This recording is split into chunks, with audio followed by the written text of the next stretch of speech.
It's Good News at Noon with Mr. Dick Baumbach. How are you, Mr. Baumbach? I am doing great. So I see you brought us a bunch of good news. That's exactly right. And I'm ready to rock and roll. Let's talk about the first one. The first one is about a state trooper brings a picnic lunch to a homeless woman on the roadside. Yeah, this state trooper is from Massachusetts. His name is Leek Bonin. And what happened is he saw a lady on the side of the road. Her name is Lynn Murphy. She's a homeless mother of 4. He pulled up his cruiser. She thought that she was going to get arrested for panhandling. And he said no. And he brought 2 box lunches. And he sat down and he had lunch with her.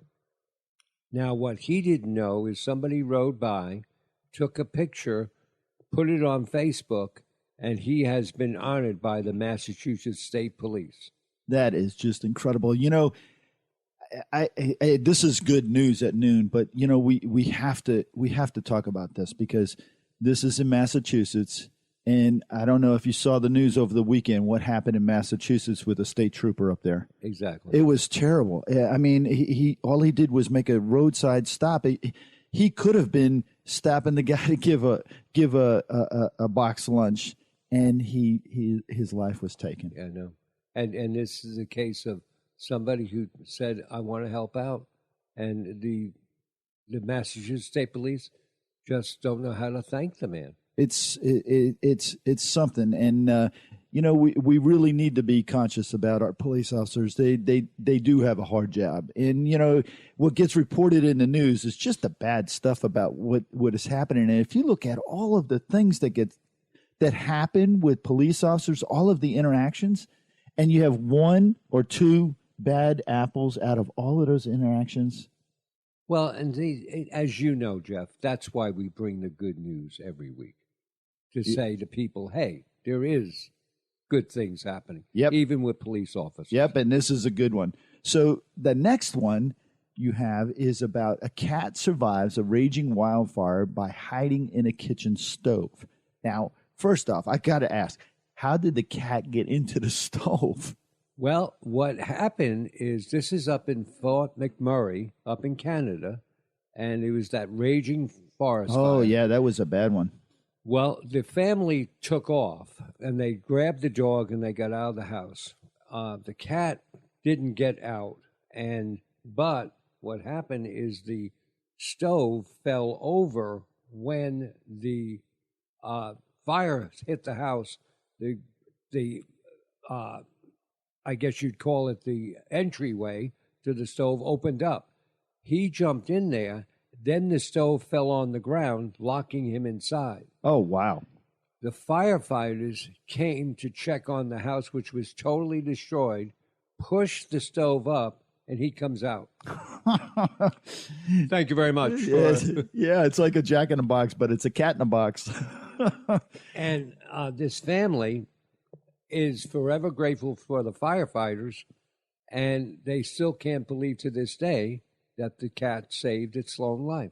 So, you know, I'm a little confused. Why did they just take the dog and not the dog and the cat? They couldn't find the cat. Oh, I got you. They couldn't find him. I got you. When they had 15 minutes to flee the house. Yeah, a lot of those people didn't even have that. You know, they said that they weren't even allowed to go to their houses. They were just told to leave. Yeah. And again, this family, literally, their house was totally destroyed. Yeah. And the only thing that happened as an afterthought is 2 of the firemen looked at each other, pushed the stove back up, and out comes the cat. You know, a couple of weeks ago, you had a story about where there was a famous actress that she got motel rooms for different people up in Flint, Michigan. Now, I don't know if you heard the whole story about what went on up there at Fort McMurray, but they opened up all of these facilities and let the people stay there for free. Yep. That's amazing. I mean, you don't see that very often. No, but it's, again, people being good to each other. Yep. Trying to help out. Yep. The next one we have is Domino's Pizza Shop follows hunch and sends life-saving delivery.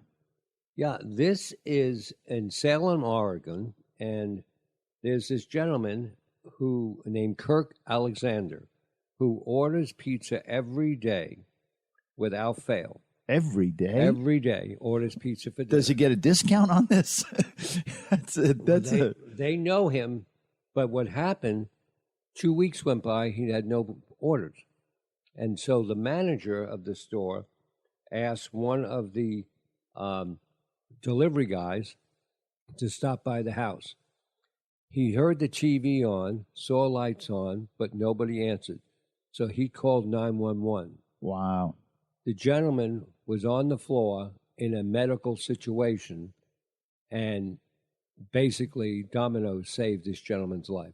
Wow. Now, does he get Domino's for free for the rest of his life? No, but what happened to the manager and to the delivery man, they were given tickets to Captain America and a trip to Las Vegas to attend their company's annual rally and $5,000 bonuses. Wow. You know, you just never know when somebody is a very regular person or very regular customer and you don't see him for a while, you don't know. And that's, you need to make a call.